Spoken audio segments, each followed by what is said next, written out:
കോൺഗ്രസ് നേതാവും മുൻ മന്ത്രിയും നിയമസഭാ സ്പീക്കറുമായിരുന്ന പി തങ്കച്ചൻ അന്തരിച്ചു. കോതമംഗലവുമായി ആത്മബന്ധം പുലർത്തിയിരുന്ന നേതാവായിരുന്നു പി തങ്കച്ചൻ എന്ന് മുതിർന്ന നേതാവ് കെ ബാബു പറഞ്ഞു.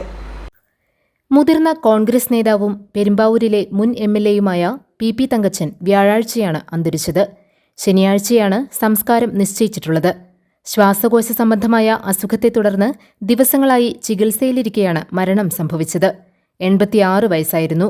സംസ്ഥാന മന്ത്രി, നിയമസഭാ സ്പീക്കർ, UDF കൺവീനർ എന്നീ നിലകളിൽ അദ്ദേഹം പ്രവർത്തിച്ചിട്ടുണ്ട്.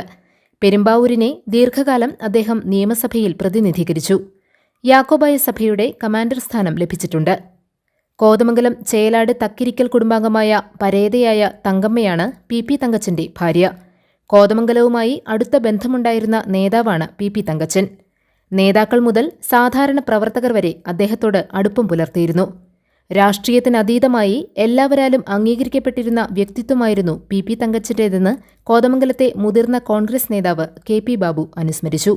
അദ്ദേഹം അങ്കമാലിയിൽ ജനിച്ച് പെരുമ്പാവൂർ താമസമാക്കിയെങ്കിലും അദ്ദേഹത്തിൻ്റെ ഭാര്യ വീട് കോതമംഗലം നിയോജക മണ്ഡലത്തിലാണ്. അദ്ദേഹത്തിൻ്റെ ഒരു രണ്ടാം ജന്മസ്ഥലമായി കോതമംഗലത്തെ കാണുകയാണ് ഞങ്ങളൊക്കെ. അദ്ദേഹത്തിന് കോതമംഗലത്തെ വിശുദ്ധ ദേവാലയങ്ങളുമായിട്ടുള്ള ബന്ധം അത് ഒരു വലിയ ബന്ധമായിരുന്നു. എപ്പോഴും കോതമംഗലം മർത്തോമൻ ചെറിയ പള്ളിയിൽ സമയം കിട്ടുമ്പോഴൊക്കെ വന്ന് ഖബർ സന്ദർശിക്കുന്ന ഒരു വ്യക്തിയായിരുന്നു ശ്രീ പി തങ്കച്ചൻ. അദ്ദേഹം കോതമംഗലത്തിൻ്റെ വികസന പ്രവർത്തനങ്ങളിൽ ശ്രീ TM ജേക്കബിൻ്റെ കാലഘട്ടങ്ങളിൽ ഒക്കെ നിരവധി കാര്യങ്ങളിൽ കോതമംഗലത്തെ സഹായിച്ചിട്ടുണ്ട്. തട്ടേക്കാട് പാലം പോലെയുള്ള കാര്യങ്ങൾ, കോതമംഗലം നഗരസഭയിലുണ്ടായിരുന്ന താലൂക്ക് ആശുപത്രിയുടെ വികസന പ്രവർത്തനങ്ങൾ, അങ്ങനെ നിരവധി കാര്യങ്ങൾ കോതമംഗലത്തിൻ്റെ ഉന്നമതിക്ക് വേണ്ടി അദ്ദേഹം കാർഷിക മേഖലയോടൊപ്പം ചേർന്നുകൊണ്ട് തന്നെ മന്ത്രിയായിരിക്കുമ്പോൾ കോതമംഗലത്തെ മന്ത്രിസഭയിൽ കാര്യങ്ങൾ ഉന്നയിച്ച് കോതമംഗലത്തിനെ സഹായിച്ചിട്ടുണ്ട്.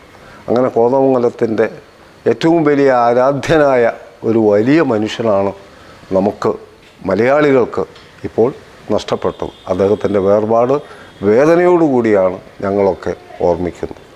GTV news, Kothamangalam.